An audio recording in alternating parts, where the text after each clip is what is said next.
ये कहानी है 1944 की, जब सेकेंड वर्ल्ड वॉर खत्म हो रहा था और सभी सोल्जर्स अपनी अपनी कंट्रीज वापस जा रहे थे। इसीलिए नाजी सोल्जर्स को भी फिनलैंड छोड़ने का ऑर्डर मिलता है, लेकिन नाजी ट्रूप्स अपने रास्ते में आने वाली हर चीज को तहस नहस करने लगते हैं। इसके बाद हम अतामी नाम के एक आदमी को देखते हैं जो अपनी जॉब छोड़कर एक पीसफुल जिंदगी जीना चाहता है। इसीलिए वार खत्म होने के बाद अतामी अपने वफादार कुत्ते और एक घोड़े के साथ जंगल में रहने लगता है। एक दिन अतामी को एक झील में सोने के कुछ टुकड़े मिलते हैं, जिससे उसे ऐसा लगता है कि जरूर इस लेक के आसपास सोने की कोई खदान है। इसीलिए वो हर दिन उस सोने की खदान को ढूंढने के लिए उस नदी के पास जाता है और नदी के आसपास गड्ढे खोदना शुरू कर देता है। अब इस तरह कई दिनों तक गड्ढे खोदने के बाद उसे एक गड्ढे में बहुत सारा सोना मिल जाता है, जिसे देखकर वो खुशी से रोने लगता है, क्योंकि इस सोने से उसकी जिंदगी बदलने वाली थी। इसके बाद अतामी उस सोने को उठाकर अपने टेंट में छुपा देता है और वो पूरी रात जाकर सोने की रखवाली करता है, क्योंकि उसे डर है कि कोई उसके सोने को चुरा न ले। अगली सुबह अतामी सारा सोना एक बैग में रखता है और अपने घोड़े पर बैठकर वहां से निकल जाता है और उसका कुत्ता भी पीछे जाने लगता है। कुछ घंटे चलने के बाद अतामी को रास्ते में नाजी फौजी के जनरल ब्रूनो दिखाई देते हैं, जो कि अपने सिपाहियों के साथ वहां से गुजर रहा था। यहाँ ब्रूनो के पास एक खतरनाक टैंक होता है। इसके अलावा वो कई फिनिश औरतों को अगवा करके अपने साथ ले जा रहा होता है। दरअसल वो सभी सिपाही उन औरतों के साथ गलत काम किया करते हैं, इसीलिए वो उनको अपने साथ ले जा रहे होते हैं। इसके बाद हम वुल्फ नाम के एक सिपाही को देखते हैं, जो कि एक औरत के साथ जबरदस्ती कर रहा होता है। दूसरी तरफ अतामी ब्रूनो को देखता है और फिर उनके सारे सिपाहियों को अनदेखा करके वहां से आगे बढ़ने लगता है। तभी वुल्फ ब्रूनो के पास आता है और अतामी को मारने के लिए अपनी गन उठा लेता है, जिस पर ब्रूनो से रोक लेता है और कहता है कि वो आदमी वैसे भी मौत के पास जा रहा है, क्योंकि हमारी एक टुकड़ी पीछे आ रही है। इसके बाद अतामी वहां से आगे बढ़ने लगता है, जहाँ उसे कई लाशें दिखाई देती हैं। असल में नाजी सिपाही लोगों को मारते हुए इस मुल्क से बाहर जा रहे होते हैं। अतामी को उन लाशों से कोई फर्क नहीं पड़ता, क्योंकि वर्ल्ड वार के दौरान उसने भी कई लोगों की जान ली थी। थोड़ी दूर जाने के बाद अतामी को एक ट्रक दिखाई देता है, जिसमें 4 नाजी सिपाही होते हैं। वो सब अतामी को घोड़े से उतरने का कहते हैं और फिर उसके बैग को चेक करते हैं, जिसमें उन्हें अतामी का सोना दिख जाता है। इसीलिए वो सोने को अपने पास रखने का सोचते हैं। अतामी समझ जाता है कि वो लोग उसका सोना लूटकर उसे मार देंगे, इसीलिए वो सबसे पहले अपने कुत्ते को भागने के लिए कहता है, जिसे भागता हुआ देखकर एक सिपाही उसे गोली मारने लगता है, लेकिन वो बच जाता है और वहां से भाग जाता है। इसके बाद एक सिपाही अतामी को बूढ़ा बोलते हुए उसे गोली मारने की कोशिश करता है, लेकिन तभी अतामी अपना चाकू निकालकर उसके सर पर मार देता है, जिससे उस सोल्जर की वहीं पर ही मौत हो जाती है। तब दूसरे सिपाही बदला लेने के लिए उसके साथ लड़ने की कोशिश करते हैं, लेकिन अतामी तेजी से आगे बढ़ता है और अपने चाकू से उन्हें मारने लगता है। इसके बाद एक बचा हुआ सोल्जर उसे पीछे से पकड़ने की कोशिश करता है, जिससे अतामी उसका हाथ मोड़ देता है और अपनी गन से उसे शूट करके मार देता है। दूसरी तरफ ब्रूनो और उसके सिपाहियों को गोलियों की आवाज सुनाई देती है। तब वो चेक करने के लिए दोबारा पीछे आते हैं, लेकिन तब तक अतामी वहां से चला जाता है। यहाँ ब्रूनो देखता है कि उसके 4 सिपाहियों को किसी ने मार दिया है। तभी एक सोल्जर के पास उसे एक सोने का टुकड़ा दिखाई देता है, जो कि उस सिपाही ने जेब में छुपा लिया था। इस टुकड़े को देखकर ब्रूनो को सब समझ आ जाता है कि इसके साथियों को जाते हुए उस बूढ़े आदमी ने ही मारा है और उसके पास बहुत सारा सोना है। इसीलिए ब्रूनो अतामी के पीछे जाने का फैसला करता है। कुछ ही देर बाद उन्हें रास्ते में अतामी दिखाई देता है और तब वो अपनी टैंक से उस पर गोली चलाने लगता है। अतामी अपने घोड़े पर वहां से भागने लगता है और वो माइन फील्ड में चला जाता है, जहाँ नाजी सिपाहियों ने कई माइंस बिछा रखी होती हैं। इसी दौरान ब्रूनो वहां पहुंच जाता है, पर वो अपने आदमियों से शूट करने पर मना कर देता है और हंसते हुए उन्हें बताता है कि ये बूढ़ा आदमी ब्लास्ट होने वाला है। तभी अतामी का घोड़ा एक माइन पर पैर रख देता है, जिससे वहां ब्लास्ट हो जाता है और अतामी जख्मी हो जाता है। इस ब्लास्ट में उसका घोड़ा मर जाता है। थोड़ी देर में वहां पर ब्रूनो आता है। वो देखता है कि अतामी अपना सोना उठाकर बैग में डाल रहा है, इसीलिए ब्रूनो वहीं रुक जाता है और अतामी को देखता रहता है। दरअसल वो सोना उठाने के लिए माइन फील्ड में नहीं जाना चाहता, इसीलिए वो अतामी के मरने के लिए थोड़ा इंतजार करता है। इसके बाद जैसे ही अतामी सारा सोना उठा लेता है, तब ब्रूनो अपने सिपाहियों से अतामी को मारने का ऑर्डर देता है, लेकिन अतामी इसके लिए पहले से ही तैयार था। इसीलिए वो सोने के साथ एक पत्थर उठा लेता है और एक माइन के ऊपर फेंक कर ब्लास्ट कर देता है, जिससे वहाँ काफी ज्यादा धुआं फैल जाता है और अतामी धुएं की मदद से छुप जाता है। इसके बाद नाजी सोल्जर्स उसे मारने के लिए उस धुएं में गोलियां चलाने लगते हैं, लेकिन अतामी एक लोहे की चीज से अपने आप को कवर कर लेता है। कुछ देर बाद ब्रूनो एक सोल्जर को चेक करने के लिए भेजता है। तब वो सोल्जर गलती से एक माइन पर पैर रख देता है, जिसकी वजह से ब्लास्ट हो जाता है और उस सोल्जर की मौत हो जाती है। ये देखकर ब्रूनो अब 2 और सिपाहियों को वहां भेजता है, पर वो दोनों भी माइन पर पैर रखने की वजह से मर जाते हैं। इसके बाद जब वहां का धुआं साफ होता है, तो इन्हें पता चलता है कि अतामी वहां से भाग चुका है। ये देखकर ब्रूनो को बहुत गुस्सा आता है, इसीलिए वो तो फिनिश औरतों को अपना कवर बनाकर माइन फील्ड से गुजरने का फैसला करता है। वोल्फ सबसे डरी हुई औरतों को लेकर आता है और उन्हें टैंक के सामने चलने का कहता है। इस बीच ब्रूनो उस जगह की जांच करता है जहां उसे अतामी के कुत्ते का टैग मिलता है। थोड़ी देर बाद वो सब माइन फील्ड से गुजरने लगते हैं। इसी दौरान ब्रूनो अतामी के बारे में जानकारी मांगने के लिए टैंक में रखे रेडियो का यूज करता है। तब उनका हेड ऑफिसर बताता है कि उस बूढ़े आदमी का नाम अतामी है और तुम्हें उसका पीछा बंद करना होगा। इसके अलावा उसका हेड कहता है कि तुम किस्मत वाले हो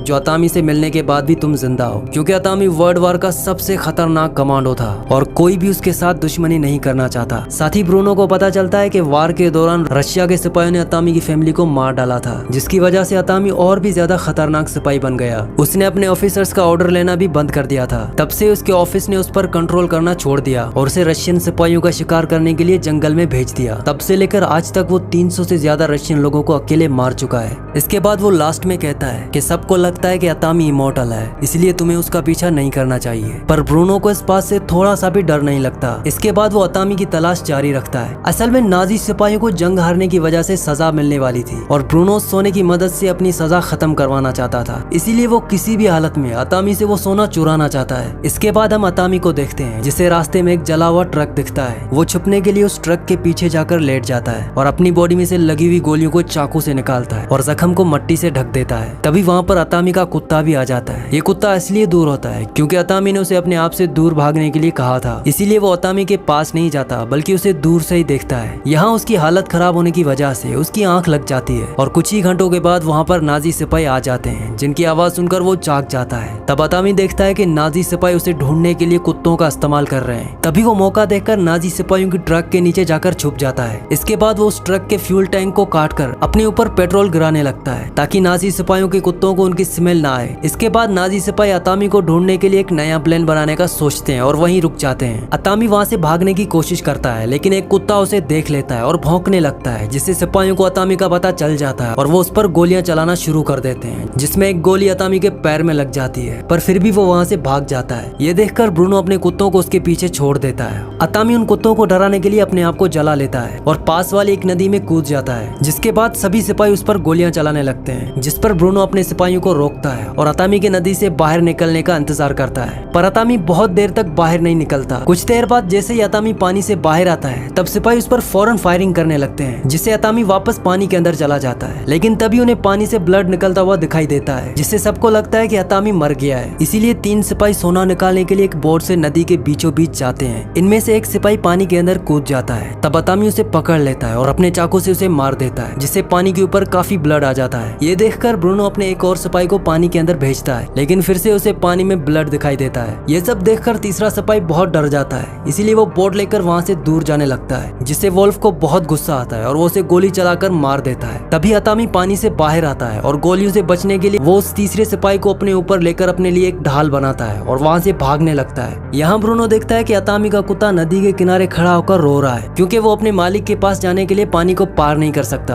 तब ब्रूनो अतामी के कुत्ते को देखकर अपना अगला प्लान बनाता है। दूसरी तरफ अतामी कुछ घंटे चलने के बाद आखिरकार एक शहर में पहुंच जाता है, लेकिन ये शहर नाजी सिपाहियों ने पूरी तरह से तबाह कर लिया होता है। इसके बाद अतामी एक गैस स्टेशन पर आराम करने का फैसला करता है। कुछ देर बाद उसे अपने कुत्ते के भौंकने की आवाज सुनाई देती है। इसके बाद अतामी अपने कुत्ते से मिलता है। तभी उसे पता चलता है कि उसके कुत्ते के ऊपर डायनामाइट लगा हुआ है, इसीलिए वो जल्दी से उस डायनामाइट को फेंक देता है, लेकिन तभी वो डायनामाइट फट जाता है, जिससे अतामी एक तेज झटके के साथ जमीन पर गिर जाता है। जब अतामी को होश आता है तो वो अपने सामने ब्रूनो को देखता है, जिसने उसे कैदी बना लिया होता है। यहाँ ब्रूनो अतामी से सोना चुरा लेता है और उसके पॉकेट में एक सोने का टुकड़ा रख देता है और उसके बाद वो उसे फांसी देकर मार देता है। पर अतामी अभी भी मरा नहीं होता, क्योंकि उसने फांसी से बचने के लिए अपना एक पैर एक कील के ऊपर रख लिया था। इसके बाद वो अपने दूसरे पैर को भी कील पर लाता है, जिससे उसे काफी दर्द होता है और वहीं अतामी का कुत्ता भी उसके पास बैठकर उसके नीचे आने का इंतजार करने लगता है। अब इसी तरह रात गुजर जाती है और सुबह होने पर एक प्लेन उसकी तरफ लैंड करने लगता है, जिसकी हवा की वजह से अतामी की रस्सी टूट जाती है और वो जमीन पर गिर जाता है। तभी उस प्लेन से 2 पायलट उतरकर बाहर आते हैं और गैस की तलाश करते हैं, जिसके दौरान उन्हें अतामी और उसका कुत्ता दिखाई देता है। पायलट अपने साथी से उन दोनों को गोली मारने के लिए कहता है, पर वो पायलट उसे मारने से डरता है। तभी अतामी मौका देखकर उस पायलट के पैरों पर वार कर देता है और उसे नीचे गिरा देता है, जिससे पायलट का सर एक पत्थर से टकरा जाता है और वो बेहोश हो जाता है। इसके बाद दूसरा पायलट वहाँ पर आता है। अतामी मौका देखकर उस पर एक ईंट से वार कर देता है और उसे जान से मार देता है। इसके बाद वो दूसरे पायलट को हिलता हुआ देखता है। ये देखकर वो समझ जाता है कि वो अभी भी जिंदा है, इसीलिए वो उस पायलट के प्लेन से ब्रूनो के पास जाने का प्लान बनाता है, ताकि वो उससे अपना सोना वापस ले सके।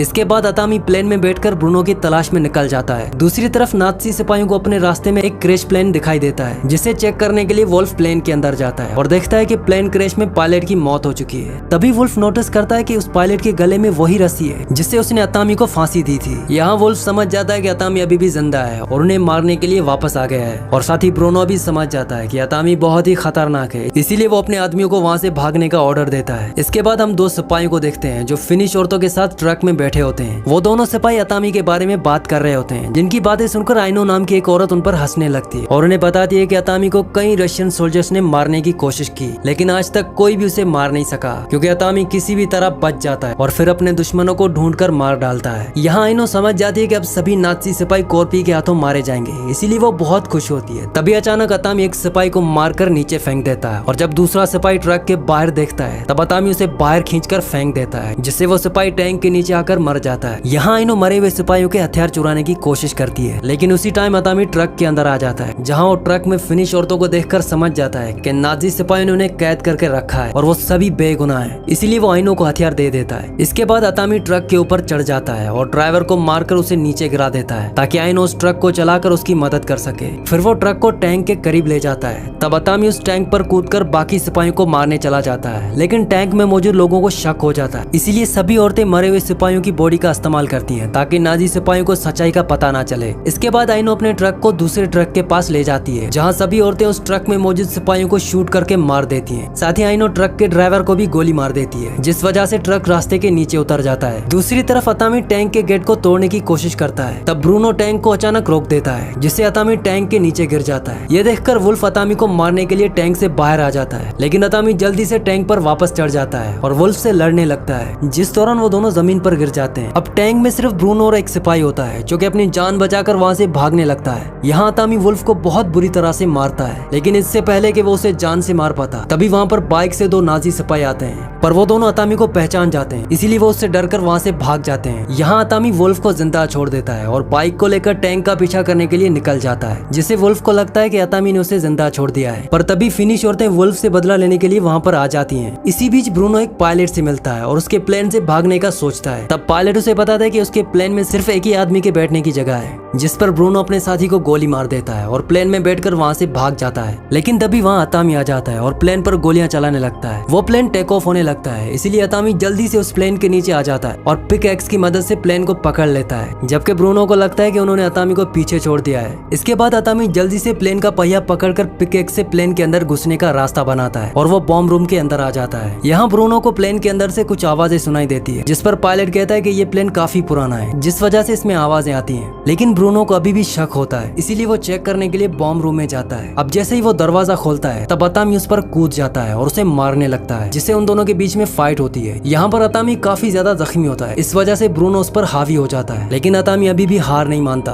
इसके बाद ब्रूनो एक मेटल बेल्ट से अतामी पर हमला करता है, लेकिन अतामी उसे पकड़ लेता है और उसे एक बम से जोड़ देता है, जिसके बाद वो बम प्लेन के नीचे गिर जाता है, जिसके साथ साथ ब्रूनो भी नीचे गिर जाता है और ब्लास्ट की वजह से उसकी मौत हो जाती है। यहाँ अतामी अब रेस्ट करना चाहता था, लेकिन तभी प्लेन हिलते हुए नीचे की तरफ जाने लगता है। तब अतामी को पता चलता है कि ब्रूनो से लड़ने के दौरान पायलट को भी गोली लगी थी, जिस वजह से उसकी मौत हो गई है। अतामी के पास बचने के लिए अब कोई भी रास्ता नहीं है, इसलिए वो अपने सोने को पकड़ कर रख लेता है और मरने के लिए तैयार हो जाता है। फिर थोड़ी देर बाद प्लेन एक दलदल में जाकर क्रैश हो जाता है। इसी बीच फिनिश के लोग नाज़ी टैंक को अपनी ओर आता देखते हैं, इसीलिए उस पर हमला करने के लिए तैयार हो जाते हैं। लेकिन थोड़ी देर में इन्हें पता चलता है कि उस टैंक पर फिनिश औरतें हैं, जो कि नाज़ी सिपाही वुल्फ को टॉम से बांधकर ला रही होती हैं। अगले सीन में दिखाया जाता है कि अतामी दलदल की वजह से बच चुका है और वो पिकैक्स की मदद से दलदल से बाहर निकलता है। अब इसके कुछ दिनों के बाद वो अपने कुत्ते के साथ एक बैंक में जाता है, जहां अतामी को देखकर सभी लोग डर जाते हैं, पर अतामी सीधा काउंटर पे जाता है और सोने के टुकड़ों को डेस्क पर रखता है और उनसे पैसे लाने को कहता है। इसी के साथ इस मूवी का एंड हो जाता है। अगली कहानी आप किस मूवी पर सुनना चाहते हैं मुझे नीचे कॉमेंट्स में जरूर बताना। अगर ये वीडियो आपको पसंद आए तो इस वीडियो को लाइक लाजमी से कर देना और मजीद ऐसी वीडियो देखना चाहते हो तो इस चैनल को सब्सक्राइब कर देना।